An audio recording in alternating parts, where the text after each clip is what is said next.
Nigeria. So Verydarkman released a video yesterday where he played an audio recording, an audio call which was recorded by a friend of Bobrisky as regards what really happened with him going to prison. So remember, sometime early this year, Bobrisky was arrested and was convicted and pleaded guilty and was taken to prison by the EFCC when it comes to, because he went to an event and was spraying money in an event which is illegal in Nigeria, to spray the naira and to spray the naira in events and where the naira is being stepped on and everything. So it was taken to court. He was found guilty, and according to the report, then he was put in prison. So after a couple of weeks or months, he got out of prison. So without further ado, let me just quickly play some of the recordings. So I couldn't play all of the recordings from what Verydarkman said, from the audios from what Verydarkman said. I'll just play some of the recordings that I'll be talking about today. So the first one would be, I'll just quickly play it while we watch it together. On my Facebook every month. So I'm okay. So they were like, all those money cannot still make me buy a house of 450 million naira in Pinnock. Where I'm staying in Chevron, blah blah blah blah blah. They shall put the money laundry share. They charged me to court. So when they charged me to court, we had to beg them that okay, if they want to remove the money laundering, how much would they collect? They said we should go and bring 15 million naira, that they will remove the money laundering. Now, this is one part of the video.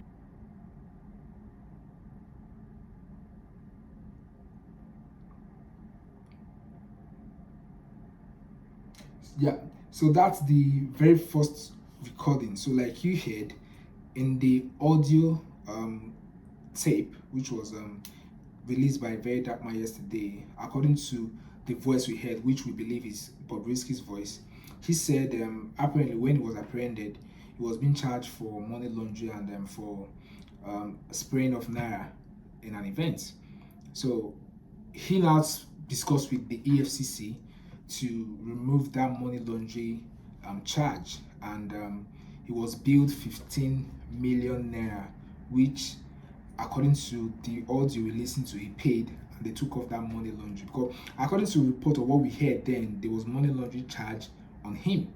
But after the whole taking him to court and everything, that part, we didn't hear about that part anymore. So from the audio that we just listened to now, it means he paid 15 million naira to take off that money laundering and part from the charge levied against him at that time. So, and he was sentenced to prison, I think for about 6 months. So while he was in prison, this is also what happened. So I'll just play this other part from the Verydarkman's video yesterday and from the audio released yesterday. So let's just watch the other parts now. The court sentenced me. So, I was on my way to the prison. Then my godfather called me and said, "You will not enter that prison, don't worry. Let me make arrangements for an apartment close to the prison. That is going to call the controller in that's overall in Nigeria, in Abuja, and I'm talk to them. They shall talk before I come back, They now took me to one apartment that I must not come out till I finish my sentence. That the Oga said they should come out. The Oga said they should come and keep me here. That I mustn't go like enter data, but nobody should know that I'm not there. Yes. So they said the guy will collect money. They wanted to give them 7. Wait.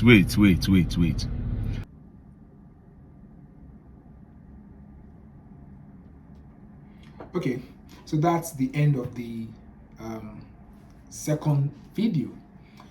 So from that video, you hear where Bobrisky said he was sentenced and he was being taken to prison. Then he had to call his in quote godfather, who said no, he's not going to go to prison, that he's going to speak to the the controller in charge of prison, and made a call, and they all sorted everything out and said he's not going to go to the main prison. They're going to create probably a private prison or a private place where it's going to be, and that's where he stayed all through. And if you remember, when it was released sometime this year, about two months ago, if I'm not mistaken, when it was released, most people, the first video that came out, because he did a release party, where he had a party, you had so many friends come around, celebrated really large. People came around to celebrate with him. There were talks around where people were saying he's now looking so fresh, he's now looking so clean, like he's not looking like someone that just left the prison, someone that was just released from the prison, that is looking so well kept, well organized, his hair, his makeup, everything was on fleek. So there were talks like, no, Bobrisky was not in prison, but obviously because there was no evidence, that conversations did not fly. But let me just play the video of when Bobrisky was released from prison and tell me what you think as regards that video at that time. So I'll just quickly play the video when Bobrisky was released from prison. Let's watch it together. I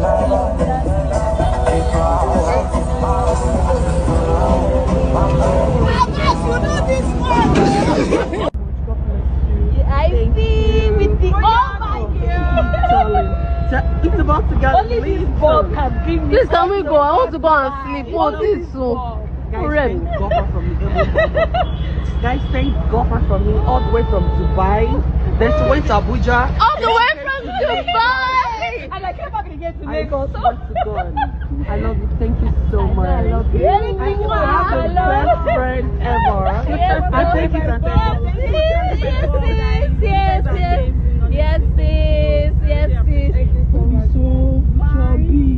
All right, so you can see that video clearly and see how Bobrisky was looking when he was just released from prison. I think that day or the next day.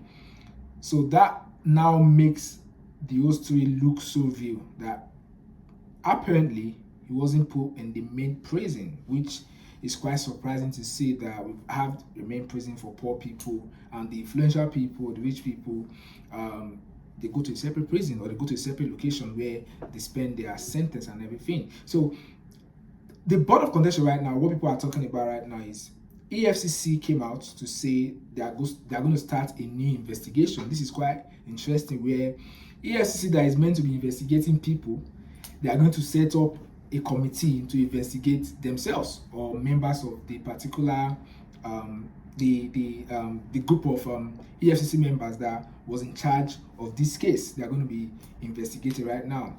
Then what's been trending online as well was the fact that he came out to say Bobrisky reached out to Faz the bad guy, and also Faz reached out to his dad, Falana, who is an SA in Nigeria, to speak on behalf of Bobrisky as his legal representative to get a pardon for Bobrisky, and also to get his name off the record, which according to the audio, Bobrisky paid them the sum of around 10 to 15 million. I'm not so sure about the exact amounts that Bobrisky paid. For me, this is just my opinion. I think Femi Falana has the right to stand as a lawyer, as a legal representative, let me put it that way, to anybody if he wants to stand. So that's not really a discussion. If it's within the law to get a pardon for a particular case, I think it's within his right to stand for anyone, to stand for anybody. If it's within the law to get pardon for that particular case, and he's done that, if that's actually what happened. So that is not even a conversation. If Files decides to reach out to his dad on behalf of Bobrisky for